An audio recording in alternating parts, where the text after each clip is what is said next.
안녕하세요. 따뜻한 복지사를 꿈꾸는 따복TV입니다. 지난 3월 9일에 대통령 선거가 있었는데요. 윤석열 후보가 당선되었어요. 그래서 오늘은 그가 윤석열 당선인이 공약으로 말했던 기초생활 보장 제도에 대해서 말씀드릴게요. 정부는 기초수급자를 결정할 때 소득과 재산을 봐요. 여기에서 소득은 근로소득, 사업소득, 이자소득, 이주소득 등 여러 가지를 보는데 이 중에서 근로소득과 사업소득은 소득 금액에서 특별히 30% 공제해주고 있어요.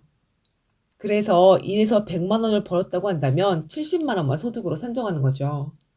정부는 수급자분들이 일을 잘 할 수 있도록 하기 위해서 2020년부터 이렇게 근로소득 공제를 하고 있어요.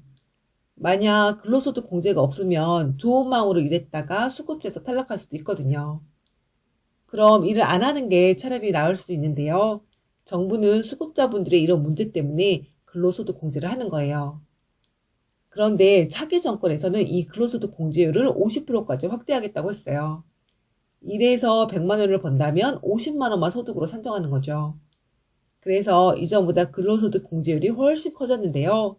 이렇게 된다면 일하려고 하는 수급자분들도 더 많아질 것 같고 지금 현재 일하는 수급자의 경우에는 소득이 올라가니까 생활에 확실히 도움이 될 거예요. 또 제가 기초수급제는 소득뿐만 아니라 재산도 본다고 했었어요. 그래서 소득과 재산을 합친 게 소득 인정액이라고 했었는데요. 여기에서 재산을 소득으로 환산하면 얼마로 보냐로 계산해요. 예를 들어 예금으로 1,000만 원 갖고 있으면 소득으로 62만 6천 원 갖고 있다고 보는 거죠. 집 보증금으로 갖고 있다면 10만 4천 원 있다고 보는 거고요. 이렇게 지금은 재산을 소득으로 환산하면 얼마이냐로 재산을 상정하고 있어요. 그런데 차기 정권에서는 이 재산 소득 환산제에 재산 컷오프제를 도입하겠다고 해요. 이건 수급권자의 주거용 재산이 어떤 기준을 넘지 않으면 주거용 재산을 보지 않거나 주거용 재산 정도를 크게 완화해서 보는 거예요. 말이 좀 어려운데 이게 무슨 말인지 제가 좀 더 쉽게 말씀드릴게요. 정부는 생계급여 수급자를 결정하는데 부양의무자 기준을 보고 있어요. 그래서 부양의무자의 연소득이 1억이 넘거나 재산으로 9억을 넘게 갖고 있으면 수급자가 아예 될 수 없고 이 기준을 안 넘으면 부양의무자의 재산이 0원이든 5억이든 아예 상관하지 않아요. 이런 걸 컷오프제라고 해요. 차기 정권에서는 생계급여 부양의무자 기준처럼 수급권자의 재산도 이런 컷오프제를 적용하겠다고 해요. 그래서 재산의 소득 환산액이 얼마 이하이면 재산을 아예 안 보는 거죠. 제가 예를 한번 들어볼게요. 여기 정다복 어르신이 계세요. 정다복 어르신은 1인 가구인데 소득이 따로 없고 1억짜리 집만 한 채 있어요. 그럼 지금은 정부가 이 집을 소득으로 환산해요. 그래서 이 1억이라는 재산에서 기본 재산의 6,900만 원을 뺀 금액에서 1.04%를 곱한 금액을 매달 소득으로 보죠. 그래서 3,100만 원에 1.04%를 곱한 금액인 32만 2,400원을 정다복 어르신의 소득으로 봐요. 그래서 자신이 받을 수 있는 수급비에서 이 금액을 차감해서 받을 수 있어요. 그래서 1인 가구 생계급여 기준이 58만 원에서 32만 원가량을 빼면 정다복 어르신은 생계급여로 26만 원가량 받게 되죠.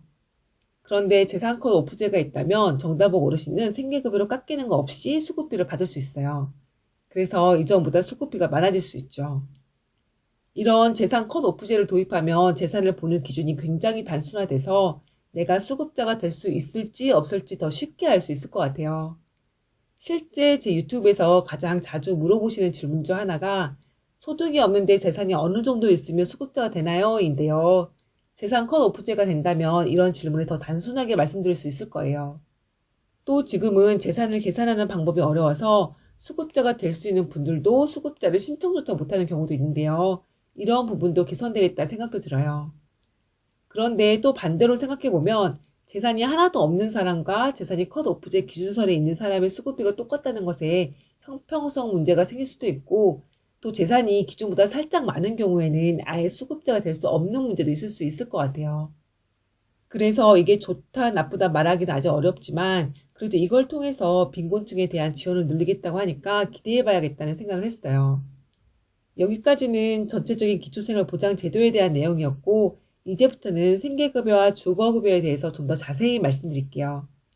먼저 생계급여예요. 지금 현재 생계급여 지급 기준은 기준 중위소득 30%인데요. 이걸 2022년 하반기부터 35%로 확대해서 21만 명이 추가로 혜택을 받을 수 있게 하겠다고 했어요.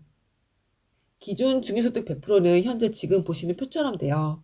그래서 1인 가구 약 194만원, 2인 가구 약 326만원, 3인 가구 약 419만원, 4인 가구 약 512만원이죠. 이 금액에서 35%를 곱한 기준 중위소득 35%는 1인 가구 약 68만원, 2인 가구 약 114만원, 3인 가구 약 146만원, 4인 가구 약 179만원이에요. 만약 이렇게 됐을 때 기초수급비는 1인 가구 97,000원가량, 2인 가구 16만원가량, 3인 가구 20만원가량, 4인 가구 25만원가량, 5인 가구 30만원가량 오를 것 같아요. 윤석열 당선인은 이걸 올 하반기부터 하겠다고 하는데 물가가 천정부지로 오르는 이 시점에서 이번 공약이 꼭 실현됐으면 좋겠네요. 여기에 더해서 윤석열 당선인은 수급자 가구에 장애인이나 노인, 아동과 같은 근로 능력이 없는 가구원이 있는 경우에는 개인별로 월 10만 원을 추가로 주고 이 부분은 소득 인정액에서 제외하겠다고 했어요. 그래서 생계급여 금액 자체도 오르고 이 금액도 올라서 지금보다 더 많은 금액을 받을 수 있을 것 같아요. 그 다음은 주거급여예요. 올해 주거급여 대상자는 기준 중위소득 46%가 기준인데요. 윤석열 당선인은 이걸 기준 중위소득 50%까지로 확대하기로 했어요. 그래서 대상자가 크게 확대될 것 같아요. 올해로 본다면 1인 가구 소득 인정액이 97만원, 2인 가구 163만원, 3인 가구 209만원, 4인 가구 256만원인 분도 주거급여를 받을 수 있는 거죠. 또 받을 수 있는 주거급여 금액도 올라요. 지금은 주거급여의 기준 임대료가 낮아서 주거급여만으로 주거비를 모두 충당하기 어려운 경우가 많아요. 그래서 주거비를 자신의 생활비에서 내거나 생계급여 수급자인 경우에는 생계급여에서 주거비를 내는 경우도 많죠. 그런데 차기 정권에서는 주거급여 기준이 되는 기준 임대료를 100% 현실화해 주겠다고 했어요. 그럼 주거급여가 지금보다 올라서 주거비 해결에 도움이 될 것 같아요. 또 기준 임대료의 지역별 기준을 보시면 1급지 서울, 2급지 경기 인천, 3급지 광역시 세종시, 4급지 그 외 지역인데요. 실제 들어가는 주거비는 급지 안에서도 금액 차이가 커요.